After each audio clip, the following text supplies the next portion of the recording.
ஓம் சக்தி. 1008 மந்திரங்களுக்கு உருவேற்றி கொடுத்து அவற்றுக்கு சக்தியும் கொடுத்த அன்னை அந்த மந்திரங்களின் அருமையை தொண்டர்களுக்கு விளக்கினாள்.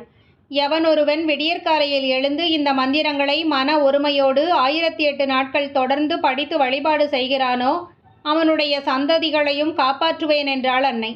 இந்த மந்திரங்களை எந்த கோவிலில் படித்து வழிபட்டாலும் அந்த கோவிலின் மூர்த்திகரம் விளங்கும்.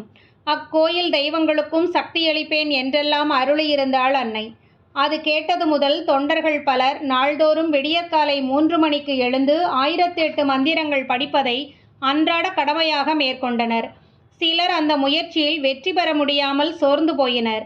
அன்னையின் ஆலயத்தில் தொண்டர் ஒருவர் தினந்தோறும் தவறாமல் கருவறைக்கு பின்புறம் அமர்ந்து கொண்டு 1008 மந்திரங்களை சிரத்தையுடன் படித்து வந்தார்.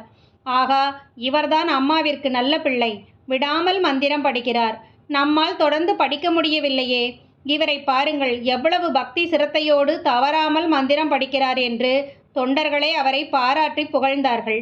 ஒரு நாள் தொண்டர்களுக்கு பொது அருள்வாக்கு சொல்லும்போது அந்த அன்பரும் உடனிருந்தார். அவரை நோக்கி அன்னை, மகனே, உலகமெல்லாம் நன்மை அடைவதற்காகவே இந்த மந்திரங்களை அருளியிருக்கிறேன். நீயோ உன் விரோதி அழிய வேண்டும் என்றே இந்த மந்திரம் படிக்கிறாய். அந்த எண்ணத்தை விட்டுவிட்டு மந்திரம் படி என்றாள் அன்னை. அதன் பிறகுதான் அந்த அன்பர் எந்த நோக்கத்திற்காக இவ்வளவு பக்தி சிரத்தையோடு மந்திரம் படிக்கிறார் என்று மற்ற தொண்டர்களுக்கு புரிந்தது.